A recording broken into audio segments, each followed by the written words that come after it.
Nut থাকলে ভালো হবে নাকি জেএলপিটি থাকলে ভালো হবে, কোনটাতে কত স্কোর থাকলে ভিসা সাকসেস আসবে, সিওই সাকসেস আসবে? Welcome to special one Japan education. Japan সরকার যেসব সুযোগ সুবিধা দিচ্ছে সেসব বিবেচনা করে দেশের বাইরে যারা ক্যারিয়ার করতে চান তাদের জন্য জাপানই বেস্ট অপশন। 日本の介護業界では深刻な人手不足に悩んでいます。私たちスペシャルワンジャパンエデュケーションでは日本語レベルを N4 まで高めることが可能です。 N4 レベルの日本語を取得すれば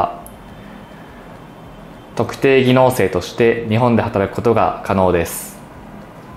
私たちスペシャルワンでは日本の介護の会社と多数のコネクションがあります。現在彼らは人手不足に悩んでいて、皆さんが日本語を勉強し日本で働いてくれることを願っています。বন্ধুরা, আমরা বেশিরভাগ সময় বর্তমানে একটা প্রশ্ন উত্থাপন করে থাকি সোশ্যাল মিডিয়া এবং পার্সোনালি, যেটা হচ্ছে নাট থাকলে ভালো হবে নাকি জেএলপিটি থাকলে ভালো হবে, কোনটাতে কত স্কোর থাকলে ভিসা সাকসেস আসবে, সিওই সাকসেস আসবে। এক্ষেত্রে আপনাদের প্রতি আমাদের পরামর্শ হলো নাট এবং জেএলপিটি, বিশেষ করে যারা স্টুডেন্ট ভিসা যাবেন তাদের জন্য নাট হলেই হবে, অথবা আনুষঙ্গিক যে ধরনের জাপানিজ প্রফিসিয়েন্সি টেস্ট আছে এগুলি N5 সমমানের হলেই হবে। একটা ভালো স্কোর যদি থাকে, আনুষঙ্গিক অন্যান্য যে ডকুমেন্টসগুলো যেগুলো মেইন, বিশেষ করে ট্যাক্স, ব্যাংক ডকুমেন্টস, তারপর আপনার স্টাডি পারপাজের যে এক্সপ্লেনেশন, এগুলি সব কিছু ঠিক থাকলে তাহলে আপনাদের যে সাকসেসটা সেটা স্টুডেন্ট ভিসায় ভালো আসবে। এক্ষেত্রে জেএলপিটি হলে খুব ভালো একটা সুযোগ পাবেন ভিসা পাওয়ার, অন্যান্য ডকুমেন্টসে ভুল থাকলে তা কিন্তু না। আর এক্ষেত্রে জব ভিসার ক্ষেত্রে যদি বলতে যাই, SSW যেটা স্পেসিফাইড স্কিল ওয়ার্কার, এটাতে আপনাদের জেএলপিটি অথবা জেএফটি টেস্টটা লাগবে, এই ছাড়া অন্য কোনো টেস্ট দিয়ে হবে না।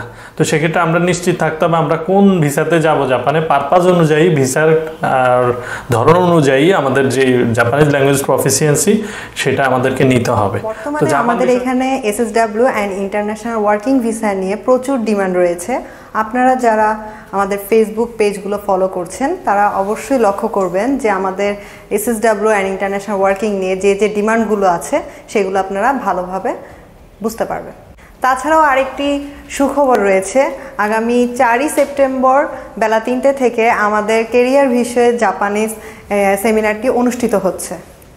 যারা এই সেমিনারে অংশগ্রহণ করতে চাচ্ছেন ডেসক্রিপশন দেওয়া লিঙ্কে রেজিস্ট্রেশন করে রাখুন, অথবা যারা কেরিয়ার বা আপনাদের জাপান রিলেটেড কোনো কিছু আপনাদের যদি জানতে হয় তাহলে আমাদের উপরে দেওয়া ঠিকানাটিতে সরাসরি যোগাযোগ করুন। ধন্যবাদ সবাইকে। আসসালামু আলাইকুম।